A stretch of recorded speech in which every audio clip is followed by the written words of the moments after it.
Sila, mag-EDSA na tayo! EDSA! Kasama mong natatrap. Diego Bandido!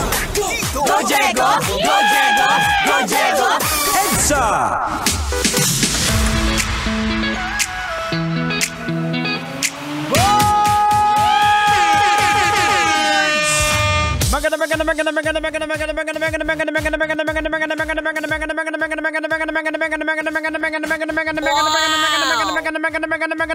Magandang gabi!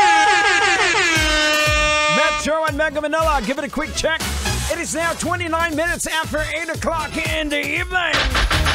Hope you guys all having a great time. Don't worry, we got still a few songs na siguradong mag-i-enjoy po kayo dito sa programang EDSA! That's right mga kabisyo, hanggang alas 9 po tayo. 69 6 to 9 ng gabi. Ang programang EDSA sa inyo, ang programang magre-rejob sa inyo. Eto na ang huling tupiko na lologica natin, na pag-uusapan natin dito naman kasi sa programang EDSA. Hindi lang basta tayo nagkakatuwaan, nagkakasiyan, but of course, we will learn a lot of things, alright? So, may mga bagay-bagay tayong nilologican and we will, get some information about it, okay? Eto na, hindi na natin patatagalin, pag-usapan na natin to! Bistado at dobleng asunto ang kakaharapin dahil sa ginawa ng isang security guard sa kanyang binabantayang online bingo sa Valenzuela. Oh no! Binalak niya kasing boards na sunugin yung lugar para raw pagtakpan ang kanyang pagpangawat. No. Eto na! Logika na natin, Tatang! Ay, ano pang hinihintay mo? Banatan mo na! Logikan mo na yan! Logika na yan! Alright mga kabisyo, logika na yan. Anong leksyon ang ating mapupulot? Anong aral ang ating madudukot? Boards! Kailangan pa bang i-memorize yan? Ito ang basic na gawain ng mga makasalanang tao. Oh no! Itatago nila ang kanilang maling ginawa ng isa pang pagkakamali. Oh no! Parang ikaw, Boards. Diba?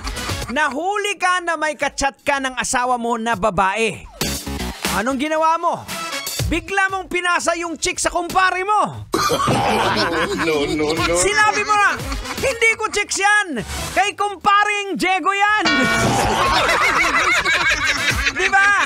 Nagkasala ka na sa asawa mo, itinago mo, nagkasala ka rin sa kumpare mo. Diba? Dinamay mo pa sa kalokohan mo. Pambihira naman, na mga kabisyo, logican po natin. Maari pong nagawa ng gwardya na looban ang kanyang pinapasukang kumpanya at ninakaw yung pera dahil sa, syempre, matinding pangangailangan. Diba? Ang pagtangka pong sunugin ng kumpanya para pagtakpan po ang kanyang ginawa ay posibleng para hindi siya mahuli at masira po ang ebidensya. Laban sa kanya. Kaya ikaw, Boards, umamin ka, Boards. Diba? Minsan ka na rin nagsunog ng ebidensya. Diba? Pinagtakpan mo yung kasalanan mo. Paano ba yung pagsusunog ng ebidensya? Yung binobura mo yung mga message sa conversation nyo para hindi makita ng asawa mo. No. Ang guilty! Umamin! Ang bihira!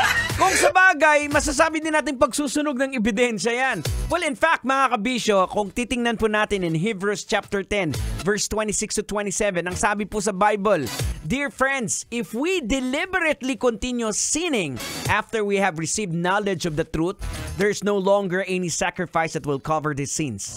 This is only the terrible expectation of God's judgment and the raging fire that will consume His enemies. Kaya good luck sa'yo. Kasi dahil nagsunog ka ng ebidensya, anong mangyayari, Tang? Siya na ang susunod na susunugin. Ang bihira naman, oh. Kaya magbago ka na kasi. Ay, no. Mga kabisyo, ang bilis ng oras and we gotta say goodbye. Thank you so much for staying around for the past 3 solid hours. Hope you guys did have a great time, right? Coming up next, susunod na ang Basa Princess. The one and only. It's Rocky's Secret Files. Susunod, ako po si Diego Bandido na laging nagpapaalala sa inyo na whatever you do it all for the glory of God. Kailangan pa bang i-memorize yan? Basic. Ang pag-ibig. Kailangan pa bang i-memorize yan?